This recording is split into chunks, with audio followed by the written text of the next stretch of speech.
오늘 설교의 성경 본문 말씀 제가 봉독해 올리겠습니다. 구약 성경 학개서 1장 1절부터 11절까지에 기록된 말씀입니다. 거룩하신 하나님의 말씀입니다. 다리오 왕 제2년 6째 달 곧 그 달 초하루에 여호와의 말씀이 선지자 학개로 말미암아 스알디엘의 아들 유다 총독 스룹바벨과 여호사닥의 아들 대제사장 여호수아에게 임하니라. 이르시되 만군의 여호와가 이같이 말하여 이르노라. 이 백성이 말하기를 여호와의 전을 건축할 시기가 이르지 아니하였다 하느니라. 여호와의 말씀이 선지자 학개에게 임하여 이르시되 이 성전이 황폐하였거늘 너희가 이때에 판벽한 집에 거주하는 것이 옳으냐. 그러므로 이제 만군의 여호와가 이같이 말하노니 너희는 너희의 행위를 살필지니라. 너희가 많이 뿌릴지라도 수확이 적으며 먹을지라도 배부르지 못하며 마실지라도 흡족하지 못하며 입어도 따뜻하지 못하며 일꾼이 삭슬을 받아도 그것을 구멍 뚫어진 전대에 넣음이 되느니라. 만군의 여호와가 말하노니 너희는 자기의 행위를 살필지니라. 너희는 산에 올라가서 나무를 가져다가 성전을 건축하라. 그리하면 내가 그것으로 말미암아 기뻐하고 또 영광을 얻으리라. 여호와가 말하였느니라. 너희가 많은 것을 바랐으나 도리어 적었고 너희가 그것을 집으로 가져갔으나 내가 풀어버렸느니라. 나 만군의 여호와가 말하노라. 이것이 무슨 까닭이냐. 내 집은 황폐하였을 때 너희는 각각 자기의 집을 짓기 위하여 빨랐음이라. 그러므로 너희로 말미암아 하늘은 이슬을 그쳤고 땅은 산물을 그쳤으며 내가 이 땅과 산과 곡물과 새 포도주와 기름과 땅의 모든 소산과 사람과 가축과 손으로 수고하는 모든 일에 한재를 들게 하였느니라. 아멘. 지금으로부터 2500년도 더 된 때입니다. 다리오 왕 제2년 6째 달, 오늘날의 달력으로 계산하면 주전 520년 8월, 그때 하나님의 말씀이 선지자 학개에게 임했습니다. 말씀이 임한 거죠. 사람이 살면서 내게 어떤 중요한 말씀이 떨어지면 그러면 삶의 상황이 바뀝니다. 큰 회사에서 말이죠. 그 그룹 회장님의 말씀이 회사 경영의 어떤 중요한 점과 연관해서 회장님의 말씀이 떨어지면 회사가 바뀝니다. 왕조 시대에 왕의 명령, 곧 칙령이 떨어지면 그 나라 전체의 상황이 바뀝니다. 이스라엘 백성이 몇십 년 동안 바벨론 포로지에서 살다가 희망을 품고 예루살렘으로 돌아왔습니다. 그러나 그들의 희망과는 다르게 예루살렘, 그 고국의 상황은 잠담했고 또 현실 상황은 결코 녹록지 않았습니다. 그런 가운데서 품고 왔던 희망은 사그러들고 그리고 현실 상황에서 절망하고 있는 이스라엘 공동체, 거기에 하나님의 말씀이 떨어진 것입니다. 하나님의 말씀이 떨어졌으니까 그들의 삶의 현실, 삶의 상황이 바뀌었겠죠. 이제 변화가 일어나겠죠. 오늘 성경 말씀을 보면 1절과 3절에 두 번 말씀이 임하니라, 이 표현이 기록이 되어 있습니다. 그러니까 하나님의 말씀이 선지자 학개를 통해서 두 지도자 스룹바벨과 여호수아에게 선포되고 또 이스라엘 백성 공동체 전체에게 선포됩니다. 말씀이 임한 거죠. 그런데 말씀이 임하니라고 표현 다음에 이르시되, 이런 표현이 또 이어져 있습니다. 그러니까 하나님의 말씀은 추상적인 공론이 아니고 구체적인 내용을 담고 있습니다. 하나님의 말씀이 우리의 삶으로 다가올 때 하나님은 언제나 우리의 삶의 변화를 요청하십니다. 그래서 우리의 삶의 상황을 바꾸시는 거죠. 이르시되, 그 다음에 이어지는 말씀이 바로 삶의 상황과 관련한 실존의 변화를 촉구하는 내용이 됩니다. 자, 그러면 학개 선지자를 통해 이스라엘 민족에게 내린 하나님의 말씀, 그 구체적인 내용이 무엇일까요? 2절과 3절에 내용적으로는 같은데 표현상으로는 다르게 2절과 3절에 그 내용이 나와 있습니다. 자, 2절과 3절의 내용 여러분과 제가 한번 같이 읽겠습니다. 이 백성이 말하기를 여호와의 전을 건축할 시기가 이르지 아니하였다 하느니라. 이 성전이 황폐하였거늘 너희가 이때에 판벽한 집에 거주하는 것이 옳으냐. 자, 보세요. 내용의 핵심은 성전에 관련된 것이었습니다. 성전, 하나님께 예배하는 건물 말이지요. 이스라엘 백성이 바벨론의 포로로 끌려갔다가 거기에서 다시 고국 예루살렘으로 돌아오게 된 것은 페르시아 왕 고레스가 바벨론 국가를 꺾습니다. 그리고서 주전 538년에 칙령을 내리죠. 유대인들은 자기들 고국으로 돌아갈 수 있게 칙령을 내린 것입니다. 그래서 돌아옵니다. 이게 1차 귀환입니다. 이들은 귀환한 후에 바로 성전 재건을 시작했습니다. 그러나 현실적인 어려움이 산적해 있었고 그 현실적인 어려움의 벽에 부딪혀서 성전 재건은 짓다가 중단되고 말았습니다. 그리고 한 18년 정도 세월이 흘렀습니다. 오늘 본문 1장 1절에 주전 520년 8월 그 정도까지 18년 세월이 흐른 거죠.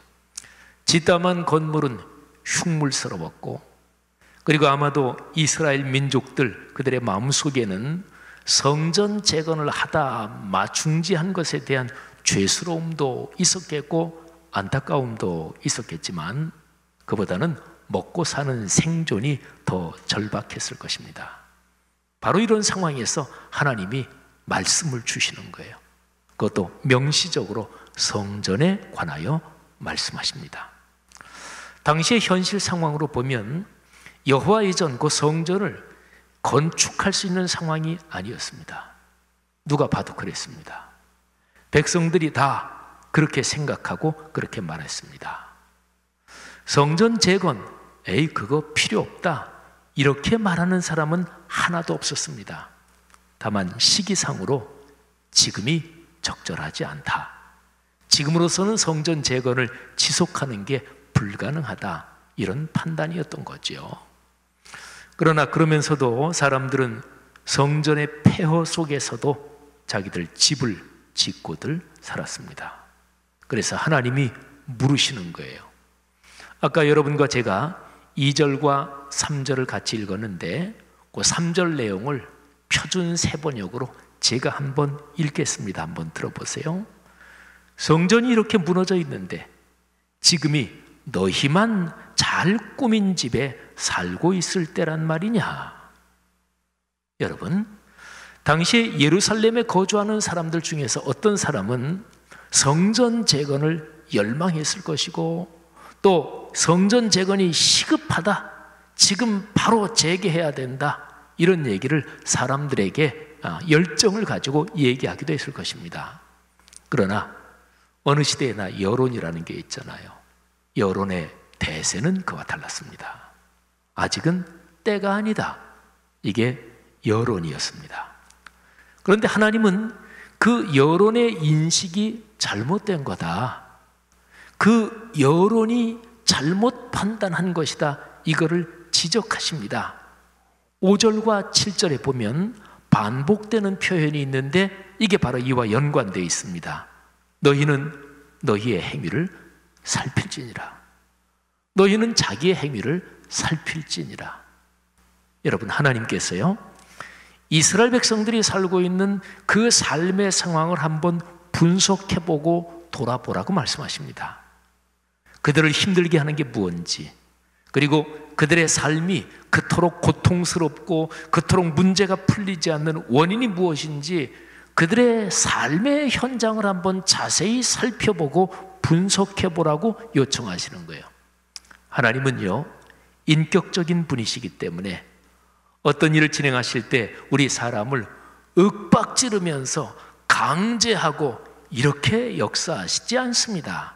아주 특별한 어떤 상황을 빼놓고는 하나님은 우리를 인격적으로 대우하십니다. 삶의 상황을 면밀하게 차분하게 한번 분석해 봐라, 그런 얘기죠. 하나님이 그렇게 말씀하시는 그 내용이 5절과 6절에 있는데 제가 한번 읽어보겠습니다. 표준 세번역인데요, 한번 들어보십시오. 나 만군의 주가 말한다.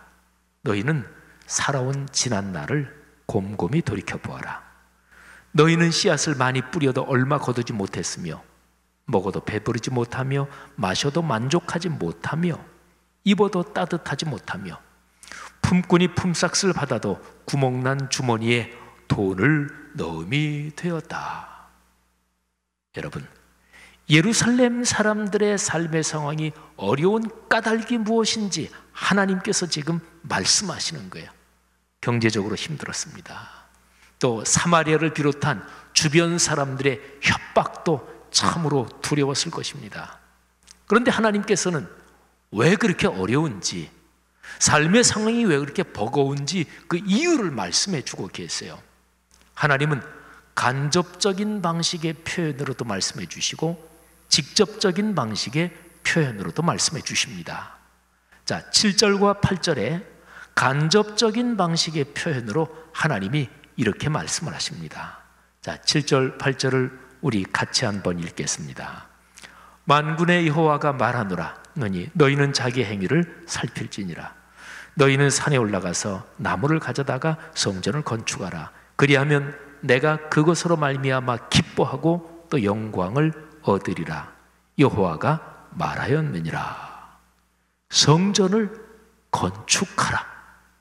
여러분, 성전을 건축하라고 하세요. 그러니까 하나님이 간접적으로 말씀하시는 거예요. 성전 건축에, 성전에 너희의 삶의 상황이 거기에 걸려있다, 이렇게 말씀하시는 거예요. 하나님께 예배하는 건물, 하나님께 예배하는 것, 하나님과의 관계에 이스라엘 백성들의 삶의 상황이 절대로 뗄 수 없이 연결되어 있다, 걸려 있다, 이 말씀을 하시는 거예요. 오늘 제 설교의 제목이 성전과 삶의 상황, 이거지요. 이 두 가지가 연결되어 있다는 거예요. 자, 오늘 말씀 9절부터 11절에는 직접적인 방식의 표현으로 하나님께서 메시지를 전달하십니다. 자, 보셔요. 제가 한번 읽습니다.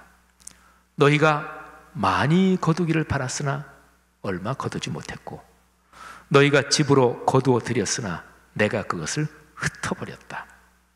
그 까닭이 무엇이냐? 나 만군의 주의 말이다. 나의 집은 이렇게 무너져 있는데 너희는 저마다 제 집 일에만 바쁘기 때문이다. 그러므로 너희 때문에 하늘은 이슬을 그치고 땅은 소출을 그쳤다. 내가 땅 위에 가뭄을 들게 하였다. 산 위에도 곡물과 새 포도주와 기름 위에도 밭에서 나는 모든 것 위에도 사람과 짐승 위에도 너희가 애써서 기르는 온갖 것 위에도 가뭄이 들게 하였다. 아멘. 성도 여러분들이요, 예루살렘 성전의 재건은 그 당시 이스라엘 공동체의 절박한 일이었습니다. 이스라엘 사회는 성전을 중심으로 구조된 신앙 공동체였습니다. 그런데 보세요. 그 성전이 예루살렘 멸망과 함께 초토화됩니다. 바벨론으로 끌려가요. 그러면 성전을 중심으로 이스라엘 사회의 전체가 구성이 된 신앙 공동체에서 중심 역할을 하는 성전이 초토화되고 폐허가 되어버렸으니까 이스라엘 백성이 어떻게 유지하겠어요? 그런데 건물인 성전이 없는 시대에 이스라엘 백성들은 기록된 말씀을 중심으로 신앙 공동체를 유지해 나갔습니다. 그러니까 고정 건물이 없던 몇십 년 동안 그들은 생각했을 거예요. 우리에게 성전의 의미가 무엇인가? 성전이 폐허가 되고 파괴되면서 그들은 그야말로 충격을 받았을 텐데, 그러면서 이제 생각을 했겠죠. 성전의 의미가 무엇인가? 우리가 믿는 하나님 신앙의 핵심이 무엇인지를 깊이 묵상했을 것입니다. 그리고 그 묵상 중에 그들은 거기에서 새로운 깨달음을 얻었습니다. 성전 건물의 의미가 성전 구조의 심장 부분인 지성소에 있고요, 그리고 지성소 안에 언약궤가 성전의 심장이다, 이거를 뼈저리게 깨달았습니다. 자, 예루살렘 도성 전체를 생각해 보세요. 그 예루살렘 도성 전체는 그 안에 있는 하나님께 예배 드리는 장소 성전에 걸려 있습니다. 그리고 성전의 구조에서 핵심은 제일 안쪽에 있는 지극히 거룩한 장소 지성소, 그 지성소에는 언약궤가 있죠. 언약궤 안에 십계명의 돌판이 있습니다. 그러니까 요약하면 말씀이 있다는 거예요. 하나님은 어디에 계시나요? 말씀이 있는 곳에 하나님이 계십니다. 하나님은 어떻게 축복을 주시나요? 하나님의 말씀이 살아 움직여서 삶으로 이어지면서 하나님의 축복이 임하는 거예요. 이스라엘 백성들이 바벨론 포로 생활 중에서 이거를 깨달은 거예요. 그렇구나, 성전 건물 자체가 무슨 부적처럼 보이되는 게 아니고 성전 안에서 예배하는 것, 예배할 때 하나님의 말씀이 작동하고 그 말씀이 삶으로 이어지는 것, 하나님의 뜻이 우리의 삶에서 이루어지는 것, 그게 바로 성전의 참된 의미구나, 이거를 깨달은 거지요. 여러분, 이런 상황과 연관해서 일어난 것이 바리새 운동이에요. 예수님 당시에 바리새인들은 형식적인 교권주의적인 타락한 신앙의 대명사가 되어버렸습니다마는 바벨론 포로기 그 상황 가운데서 하나님의 기록된 말씀, 그리고 조상들의 말씀의 전승, 여기에 목숨을 걸어야 하나님 신앙이 바로 선다, 이렇게 해서 일어난 운동이 바리새 운동이었습니다. 포로기 이후 시대, 이제 포로기에서 돌아왔어요. 근데 그 시대에 하나님의 말씀을 선포한 선지자 학계의 외침에서 바로 이런 외침이 울려 퍼지는 거죠. 성전을 건축하라. 자, 그러면 선지자 학계가 외치고 다른 선지자들도 외친 바로 그 요청, 성전을 건축하라, 여기에서 성전이 건물 그것만 말씀한 거는 당연히 아니겠죠.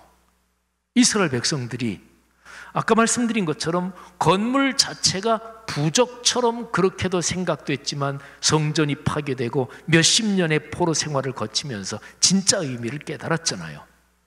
뼈를 깎으면서 포로기 시대를 경험한 이스라엘 민족이 성전의 참된 의미를 깨닫고 난 다음입니다. 그러니까요, 학계 선지자의 그 선포, 성전을 건축하라, 이 의미는 눈에 보이는 건물 그 성전은 기초고 기본적인 거지만, 그런데 그 위에서 하나님의 참된 성전의 의미를 회복하라는 거지요. 성도 여러분, 우리 교회가 인터넷 예배를 드린 지가 이제 40일째가 돼갑니다. 우리 교회는 다음 주일, 부활주일 4월 12일 부활주일부터 예배당에 모이는 예배와 인터넷 예배를 병행합니다. 47일 만이에요. 한국교회 전체적으로 보면 인터넷 예배를 드리는 교회도 있고 또 모여서 드리는 예배도 있고, 그런데 아마 많은 교회들이 부활주일을 계기로 해서 예배당에 모이는 예배를 드리게 될 것입니다. 혹시 모르죠?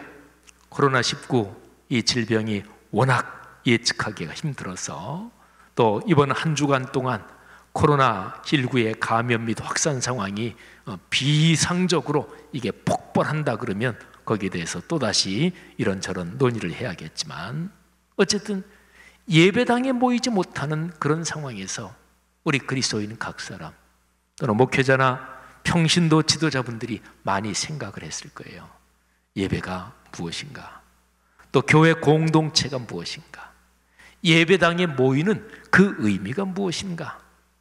아마 성도 여러분들 중에서는 예배당에 모이는 예배가 절절히 그립기도 했을 것입니다. 성도 여러분들이요, 우리는 이런 상황 속에서 하나님께서 우리에게 주시는 그 음성을 다시 한번 들어야 되는 거죠. 구약의 용어, 그게 성전이죠. 이게 성전이라는 용어는 구약시대 이스라엘 백성들, 그 이스라엘 공동체에서 신앙의 심장이었어요. 오늘날의 용어로는 예배당, 성전 건물을 의미하는 거니까 예배당 이렇게 말할 수가 있지요. 그런데 오늘 여기 본문에 있는 것처럼 건물로서의 성전의 의미는 거기에서 예배가 드려지기 때문에 중요한 것이요. 그리고 예배의 핵심은 그 안에서 선포되는 하나님의 말씀이지요. 성도 여러분들이요, 지금 우리가 쓰고 있는 이 건물을 우리는 말씀 성전이라고 이름을 붙였는데, 저는 10년 전에 우리가 이 말씀 성전을 완공해서 들어왔잖아요. 근데 그 이전에 한 4년에 걸쳐서 말씀 성전을 짓는 중에 계속해서 강조했습니다. 참 성전은 성도들 각자의 마음속에 지어지는 것이고, 삶의 현장에서 하나님의 말씀이 살아 움직이는 것이다. 그러니까 성전의 중심은 말씀이고, 말씀이 예배의 구성 요건에서 심장이라는 거죠.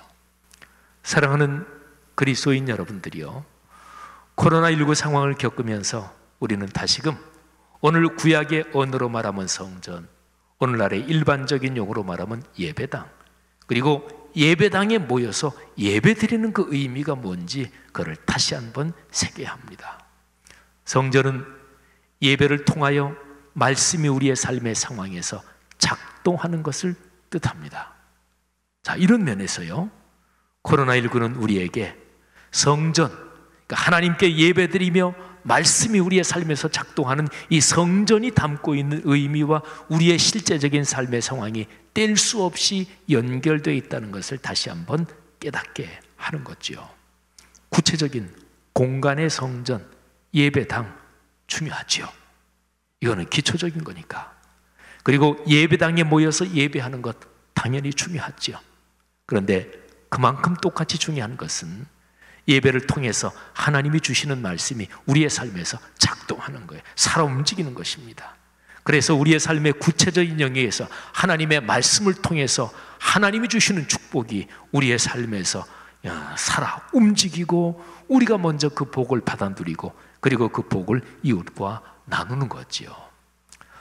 성도 여러분들이요, 오늘 종려주일에 이 땅의 모든 교회들에게 말씀이 삶이 되는 복이 넉넉하게 강처럼 흐르기를 축복합니다.